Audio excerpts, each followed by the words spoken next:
Somewhere I feel it in my soul.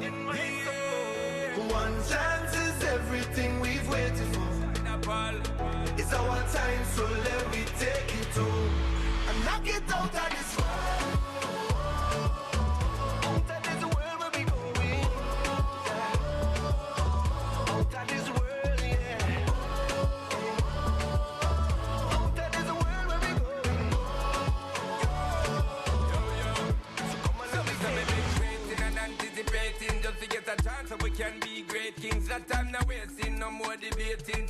Today, our future creating. Here when we stating, we want the rating. Yeah, cricket is where we start on the SportsMax Zone for this Thursday. India and South Africa will face off for the ICC T20 World Cup title.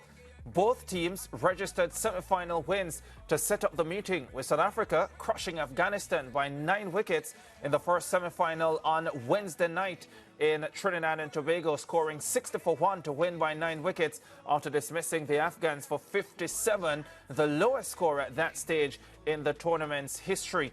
India followed suit to eliminate defending champions England, beating them by 68 runs in their rain-affected semi-final 2 earlier on Thursday in Guyana. India posted 171 for 7 of their 20 overs before dismissing the Englishmen for 103. The final is set for Kensington Oval in Barbados, and that will be on Saturday. Joining us to review the semi-finals and a quick look as well to the final, Nikhil Uttamchandani. Nikhil, it's a great pleasure as usual to have you on the show. This is how I want to start, Nikhil, and I guess it feeds into a rhetoric that I've been pushing on this show for the last few days. But I wanted to ask you, are the 2 best bowling teams in this World Cup playing in the final on Saturday? I think 2 of the best. I wouldn't say the 2 best because I think Afghanistan maybe edge South Africa for me, just bowling-wise. But you do need your batting to come into play, and I think that's where South Africa have excelled. But yeah, Ricardo, I think, look, it's been a fantastic World Cup. I know people have complained about the surfaces. And whilst, yes, you want to see, high-scoring venues, you want to see entertainment, 4s and 6s, the thrill that we've got from this World Cup in these nail-biting games, it's been amazing to watch. So, yeah, from 20, we're down to 2, and it's going to be the first time we ever have a team go undefeated at a T20 World Cup in history. So, big day comes Saturday. Yeah, for a tournament that has been so competitive, are you disappointed with the way that the semi-final matches panned out? Pretty comfortable victories for the 2 teams heading into Saturday's final, India and South Africa. Yeah, definitely. I think any cricket fan would be disappointed. Last night especially, and look, it's been a fantastic run for Afghanistan to make it to the Final 4. But there are a few things there. Obviously Jonathan Trott and his team complained about the surface, and it was not easy, as we saw in Trinidad, we've seen in the tournament. But it was always going to be a very interesting decision whether they would go to their strength, which has been batting first, like they did last night, or whether they would bowl first, which has been the preferred method of operation for teams in Trinidad and Tobago. And they opted to take the braver route and bat, and we know the weaknesses that they've had when their openers haven't come off. Last night, Gorbaz was nicked off early. And yeah, that was it. But credit to Aidan Markram and his captaincy. I think his aggression and his boldness, I think both Rohit Sharma and Markram, both of their captaincies and the way they've led their teams is the reason that those teams are in the final. Yeah, and last night, just going back to that, Ricky Ponting was criticising not just the surface, but the fact that it was being used for the first time in the tournament. And this is a semi-final. I want to get your thoughts on using a new pitch, essentially, for a semi-final match. Yeah, I was honestly quite surprised. I think maybe the rationale might have been, let's get a fresh surface where we can get the green grass on it, expecting it to play a bit better. But yeah, it didn't. Obviously, there was no real consistent bounce. It was not easy for the batters. And yeah, Trinidad and Tobago has always been characteristically a challenging surface. But we did see, I think, that there are surfaces on that square that are capable for high run scoring. You think back to the West Indies-New Zealand game, where the West Indies got, I think, 160-odd. And that was a competitive game and a competitive total pretty much for 38 overs of the game. Yeah, 140-odd. But I still think that's par. When you look at the other games to be there, I thought there was more in it in those other strips for a bit more run scoring. This one, you just saw it looked underused. It looked like there was no real cricket in it. And I thought it would have been better given that they had a few days off and time to prepare. But unfortunately, that was not the case. Yeah, and you know, of course, Afghanistan, they come at the losing end of that particular match. Rashid Khan winning the toss and deciding to bat first. Did you think that was a smart decision after seeing the pitch and the conditions that you just explained? Yeah, well, when I was on the show yesterday, Maria, we put up a stat saying 3 of the matches had been won, 3 out of 4 had been won by the chasing team. Yeah. And when you look at Afghanistan's history and their tournament, they had always, their template of success had always been set a total, try to get to a par score, and we have the bowling to defend it. But obviously it didn't work last night. It was a big threat to lose Gurbaz as early as they did.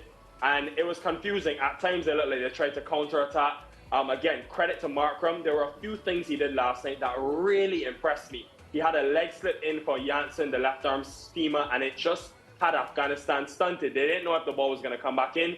He held the line of a few deliveries, got a few edges to slip. It was brilliant. I think Markram, what he's shown it with his leadership in the Under-19 World Cup, in this World Cup, the 2 games he captained at the 50-over World Cup a couple of months ago.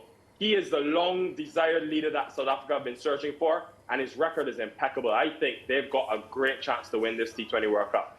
Yeah, and you know, you spoke about the leadership of Aiden Markram, and yesterday, as we're talking about some of the things we highlighted in our preview show, we also spent some time talking about Tabriz Shamsi, Nikhil, and just, you know, how he was so familiar with the Caribbean conditions, having played in the CPL for different franchises and, you know, all the other competitions that he would have taken part in. We saw that bearing fruit yesterday with those figures, 3 for 6, brilliant. Yeah, 11 wickets after 4 games. It's amazing to think he's only played 4 games, and that speaks to the strength of that South African bowling lineup. But I think for some reason, every time they drop him, he always has sort of a chip on his shoulder, a point to prove to the selectors, and he always comes back and gets 3 and 4 wickets. The conditions here have really suited him. As you alluded to, he's always spoken about the Caribbean when he was with the Patriots before he even played international cricket, being a stepping stone for him, just acclimatizing to conditions outside of South Africa. I think the pace at which he bowls is perfect for these conditions. Similar to Kuldeep Yadav, it's going to be a battle of 2 left-arm wrist spinners come Saturday. But both Shamsi and Yadav, I think, really suit the Caribbean and the variety of surfaces and conditions you get here. When there's a wind factor, they can slow it up and force you to hit into the wind. When you get a surface that you did last night, they're just so good, meticulous with the changes of pace and also the revs that they impart on the ball to get that much spin. Yeah, Nikhil, you just spoke glowingly about Markram's captaincy, and a couple of minutes before that, you also attributed part of India's success to the aggressive captaincy of Rohit Sharma. Leaves us to think that the battle of captaincy is one intriguing aspect of this final, isn't it? Yeah, definitely. I think they've done it in different ways. Markram's leadership has been on the field. He's had probably a subpar tournament with bat in hand.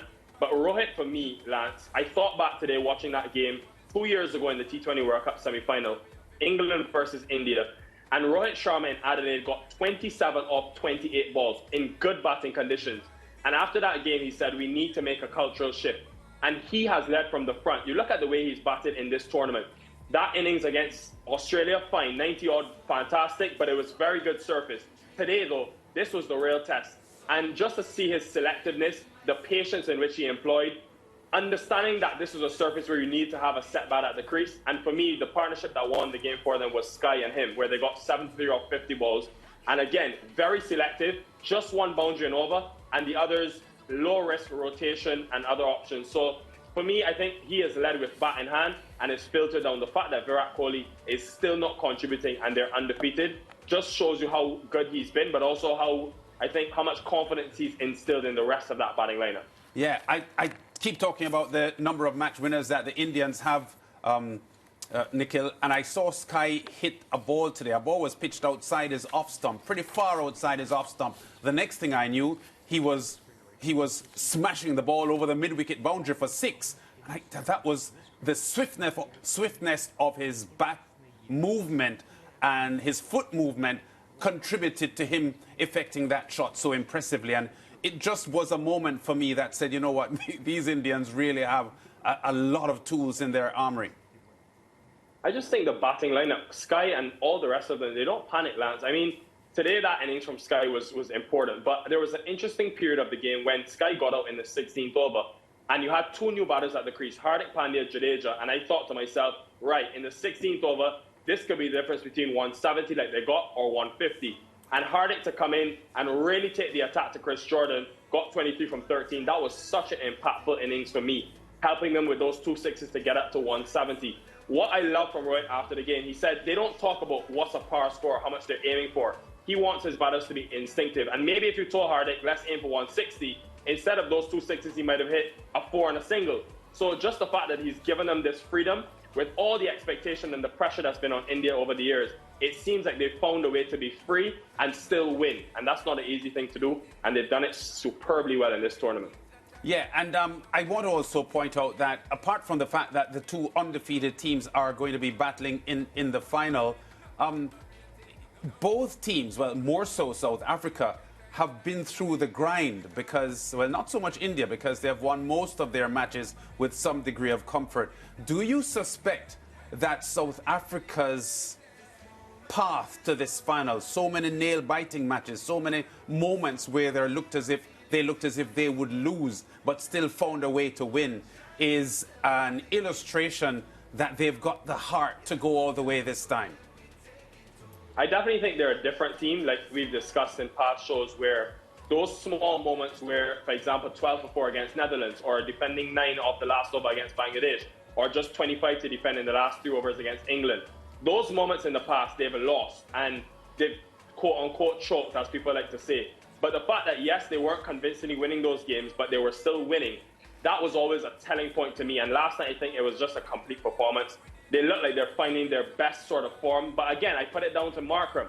His calmness, I think, has, what's the right word? His calmness has trickled down into the rest of this team, where even in tough situations, they have enough experience now that they've been able to sustain those high-pressure moments and still win games.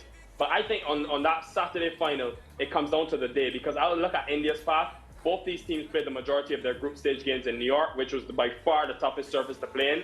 And I thought that would have helped them just adjust and have to withstand more adversity than some of the other teams. I think both the teams are equally ready to win a tournament. It's just going to come down to who can read conditions faster and probably who is the better suited team. When I look at India's 3 spinners, I think maybe they start as favourites. Yeah, I just want to make one quick comment just going back to last night, because a lot of pressure has been heaped on the ground staff or the curator for the Brian Lara Academy pitch last night. And I know that the ICC, rules on the quality of pitches we've seen where they have rated pitches, mostly for Test cricket, unsuitable or below the standard required. Based on the evidence of what you saw last night, do you think the ICC would take a dim view of what was offered to the 2 teams in Taruba last night? Yeah, it's interesting. Again, this is something that we've been used to seeing at Taruba. It's a lot of different factors, the soil component, but this is a relay surface. It is a fresh surface. So it's possible. What I would say, though, is that, if we look at it from the ground staff's perspective, it's been tough. The last couple of days in both Guyana and Trinidad, there's been a lot of rain, which would mean covers on for a long period of time. Could have hindered, the preparation of that surface. But the fact is that they had the green grass on it, which has not been a trend that we've grown to see in Taruba. It's always been quite dry, quite spin-friendly. So you can see that there are steps being taken to make improvements. The problem is that grass was such an uneven covering that when the ball hit certain areas, it was quite, the bounce was quite different, the pace was quite different. So you can see that there's attempts to be better. And I love that. I think it's a big initiative. We need to get green grass on the surfaces in the Caribbean. But it's probably just about getting a more even covering like Kent Crafton has done in St. Lucia, which I thought has been the surface of the World Cup so far. Yeah, very much the case, Nikhil Uttamchandani. All right, use your inner predictor and tell us who is going to win the game on Saturday and prove yourself as the cricket prediction guru. Just to make it clear, I got both semi-finals predictions correct. So Mariah knows. Ricardo, wow, what do I say about the final? Well, I think India are favourites, but I said from the beginning, and I'm sticking with it, I think South Africa are going to be World Cup champions. This is the year. You said that from the beginning? Yes, he did. Of the tournament? I said West Indies with my heart, but I said my mind said South Africa. So okay, fair. I did say that from the beginning. All right, thanks very much, Nikhil Uttamchandani. The cricket. Great to see you back, Mr. Chambers. It's been long 2 days without you, man. Not for long, though. Tell you what, we're going to go to a break. And after the break, the That person, the other person who calls himself the prediction guru, he's coming up. It's a good thing he's a good analyst. Otherwise, gosh, we wouldn't need him. Let's go to a break. So when we combine all who don't see, we are set them ain't trying. Cause the victory is inside me, I'm telling this step on my mind. I could a million times them decline me, but we still go and climb to the top. This moment is all that I've been dreaming of. Some way I feel it in my soul. One chance is everything we've waited for. Yo, It's our time, so let